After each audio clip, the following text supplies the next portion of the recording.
A Fundação da Liberdade Econômica é um centro de pensamento, produção de conhecimento e formação de lideranças políticas que se baseia na defesa do liberalismo econômico e do conservadorismo como forma de gestão. Para mais informações, acesse flebrasil.org.br. Olá a todos, eu sou Eduardo Fayet, da Fundação da Liberdade Econômica, e este é mais um episódio do Liberdade em Foco, o podcast da Fundação da Liberdade Econômica. Sejam todos bem-vindos. No nosso podcast de hoje falaremos do tema Os 100 Dias do Governo Lula. E para falar sobre o assunto, convidamos Márcio Coimbra, entrevistado da Fundação da Liberdade Econômica. Márcio Coimbra é presidente do Conselho Curador da Fundação da Liberdade Econômica, cientista político, mestre em ação política pela Universidade Rei Juan Carlos, coordenador de pós-graduação em Relações Institucionais e Governamentais da Faculdade Presbiteriana Mackenzie, em Brasília. Márcio, é uma satisfação recebê-lo aqui no podcast da Fundação da Liberdade Econômica. Seja muito bem-vindo. A satisfação é minha, Fael. Uma extrema felicidade estar conversando com você no Liberdade em Foco, o podcast da FLE. Muito obrigado pelo convite. Márcio, os 100 dias aí do governo Lula foram marcados por vários acontecimentos, né? E gostaria da sua análise quanto ao balanço desses 100 dias de governo, principalmente considerando os acontecimentos inéditos, né, e antidemocráticos que ocorreram no início de janeiro. Realmente, Faye, o governo Lula, ele vai ficar marcado, esse Lula 3, especialmente por dois fatos que ocorreram já na época da posse, naquelas semanas que antecedem e que também você tem a posse. A primeira você já colocou muito bem, que são os atos antidemocráticos.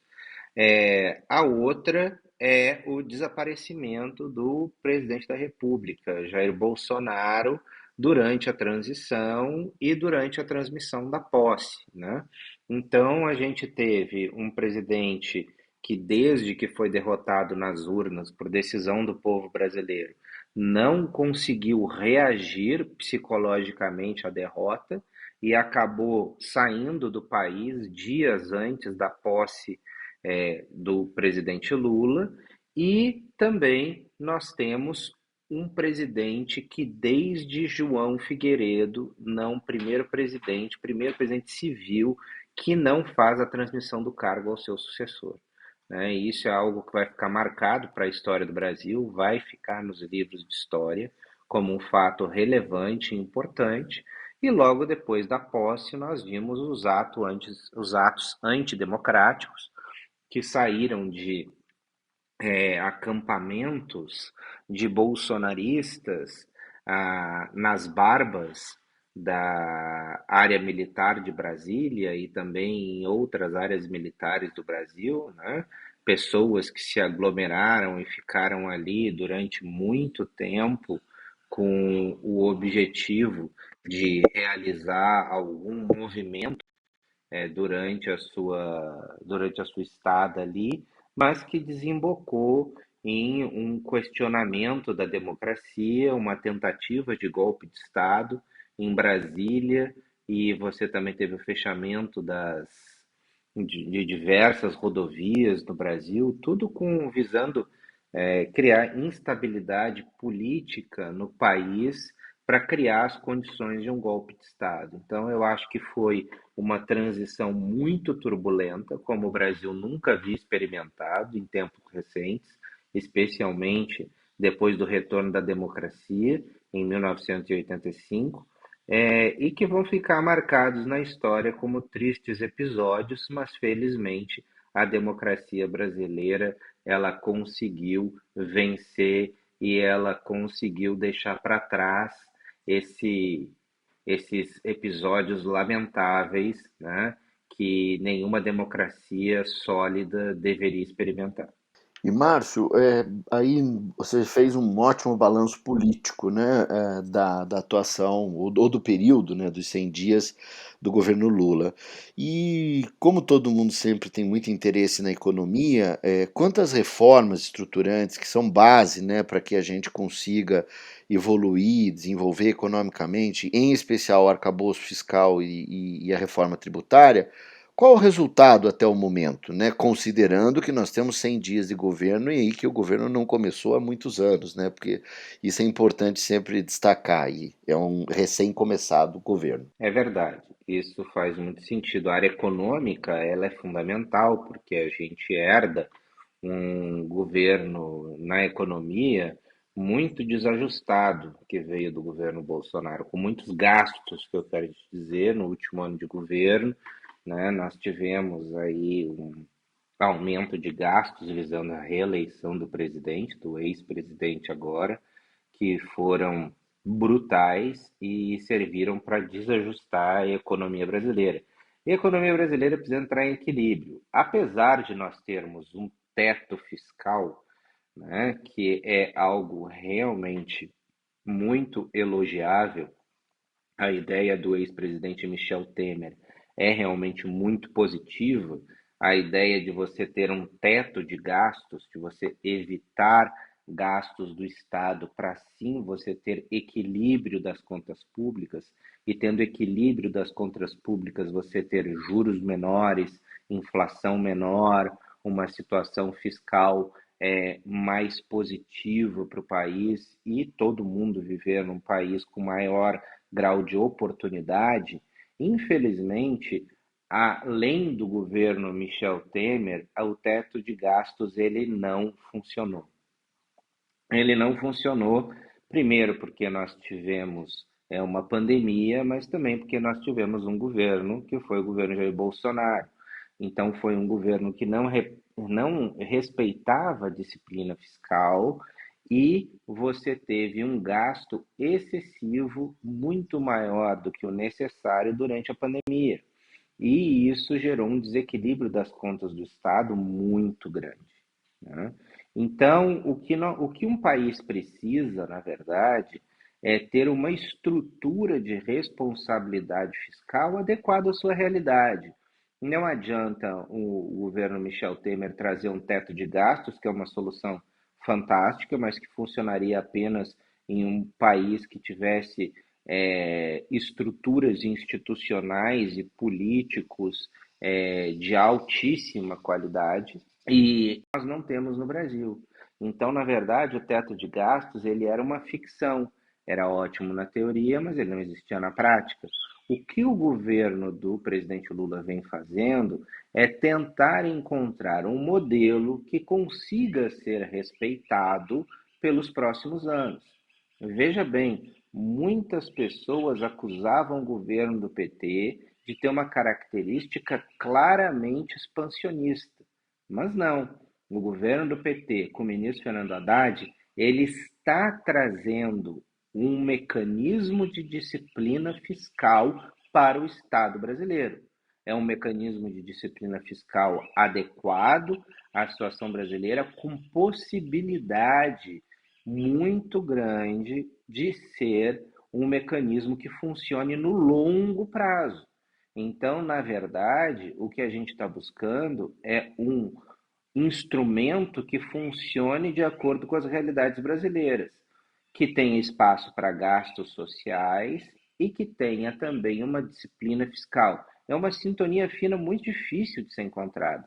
E o governo já ter apresentado isso nos 100 primeiros dias é realmente algo louvável. Eu acho que os liberais deveriam parar e olhar para trás e ver que disciplina fiscal eu tive com o Bolsonaro. Bom, disciplina fiscal zero.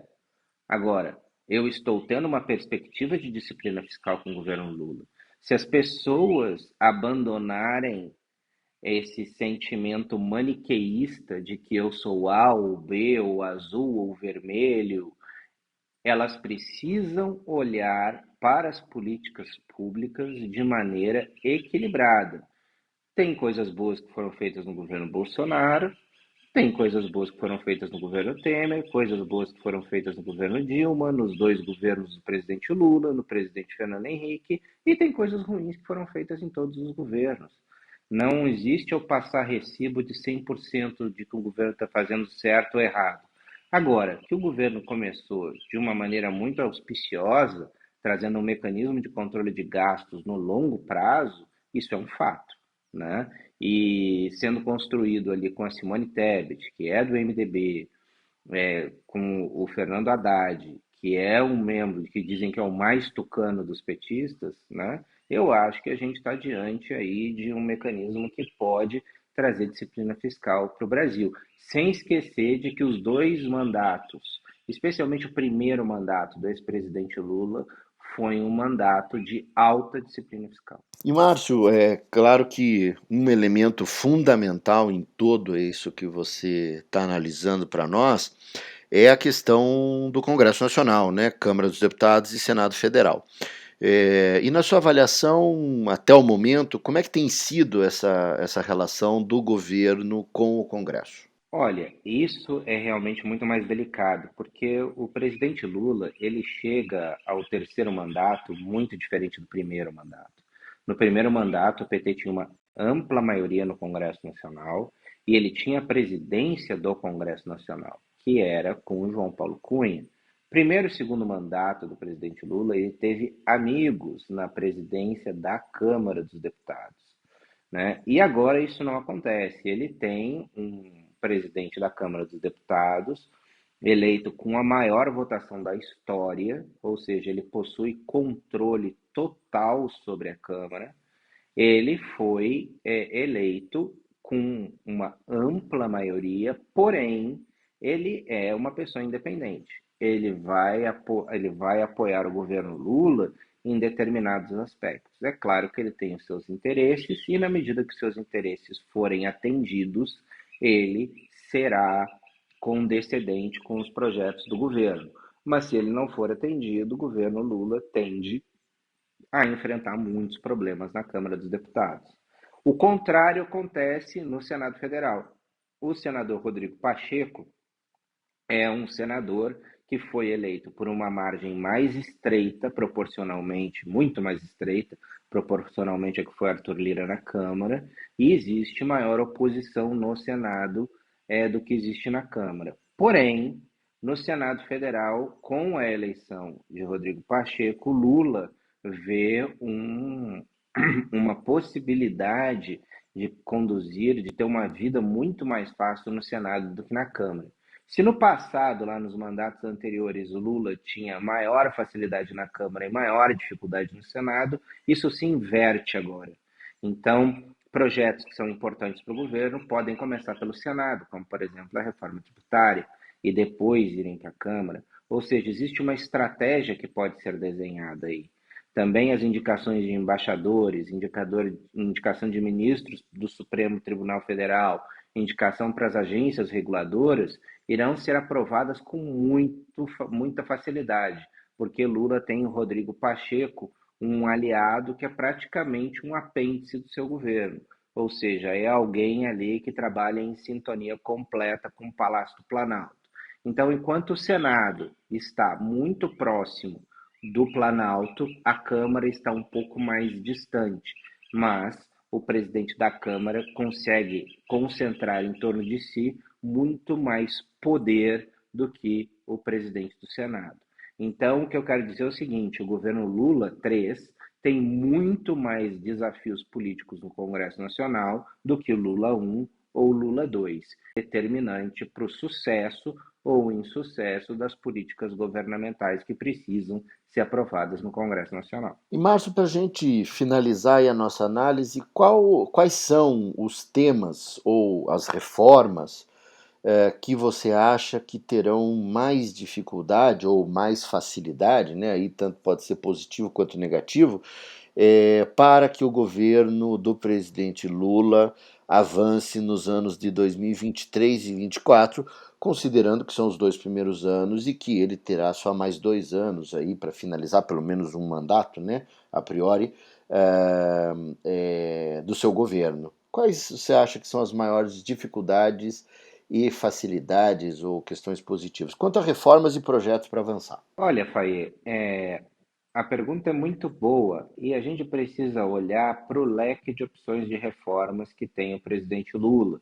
Ele já descartou reformas de cunho de desestatização, ou seja, de retirada do estado da economia, né? Então, privatizações é algo que não será tratado pelo Congresso Nacional nos próximos anos. Então, nós sabemos que o objetivo que nós vamos ter pela frente é basicamente o primeiro e mais importante aprovação do arcabouço ou âncora fiscal e também a aprovação da reforma tributária. A reforma tributária se discute no Brasil há mais ou menos 40 anos, uns 43 anos que se discute reforma tributária.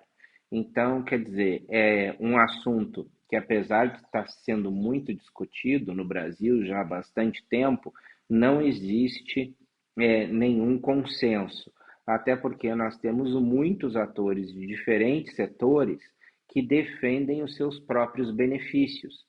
Então, na verdade, é uma guerra entre diversos setores para manter a sua blindagem. E é isso que tem acontecido ao longo das últimas décadas. É preciso muita habilidade. Agora, eu acho muito mais difícil você passar uma reforma tributária agora do que no governo Lula 1, Lula 2, onde ele tinha muito maior apoio dentro do Congresso Nacional. Mas eu acredito que alguma coisa possa ser feita. E uma reforma tributária que tenha um ponto específico que possa ser aprovado, como, por exemplo, a instituição de um imposto sobre valor agregado, uma reforma que mexa no sistema tributário nacional, se algo for alcançado neste sentido, uma ou duas medidas, eu acredito que já vai ser um grande ganho, porque a reforma ideal, ela não deve aparecer nesse mandato, porque a gente tem um Congresso Nacional muito hostil, especialmente na Câmara dos Deputados, muito hostil ao Palácio do Planalto, não tanto no Senado, como eu comentei na pergunta anterior, mas a gente tem uma Câmara com interesses difusos, além disso, de diversos setores, de diversas partes da economia brasileira que estão ali para defender os interesses dos grupos que os elegeram. Então, eu acho bem difícil a gente passar uma reforma ampla, sendo bem objetivo, e acredito que se conseguirmos avançar em dois pontos nevrálgicos para o Estado brasileiro, eu acredito que já será um grande ganho. E se você conseguir passar isso juntamente com uma âncora fiscal, arcabouço fiscal que dê uma maior racionalidade para o sistema brasileiro, uma perspectiva de disciplina fiscal para os próximos anos, aí é espaço para os juros caírem, para o dólar cair, para a inflação cair, como já vem acontecendo nessa semana, né? E o Brasil conseguir entrar de novo em uma trajetória de êxito, uma trajetória que pode trazer muitos benefícios para a sociedade brasileira. Márcio, ótima análise, muito obrigado. E espero que todos tenham gostado desse episódio com o tema Os 100 Dias do Governo Lula. Márcio Coimbra, mais uma vez, muito obrigado pela sua participação. Muito obrigado, Faê. Agradeço demais o convite para estar aqui falando contigo no Liberdade em Foco e com toda a audiência da Fundação da Liberdade Econômica. Estou sempre à disposição para a gente tratar sobre temas que são relevantes à sociedade brasileira. Muito obrigado pelo convite. E para você que acabou de nos ouvir, muito obrigado pela sua audiência. Para mais informações, acesse o site flebrasil.org.br e siga as nossas redes sociais no Facebook e Instagram, @FLE Econômica, e no Twitter, @FLE Brasil. Nosso podcast está disponível na sua plataforma de áudio preferida. Você também pode seguir nosso podcast no Spotify, Amazon, assinar no Apple Podcasts e se inscrever no Google Podcasts ou no Castbox e favoritar no Deezer. Desse modo, você receberá uma notificação sempre que um episódio for ao ar. Eu sou Eduardo Fayet e este foi mais um Liberdade em Foco. Um grande abraço e até a nossa próxima conversa.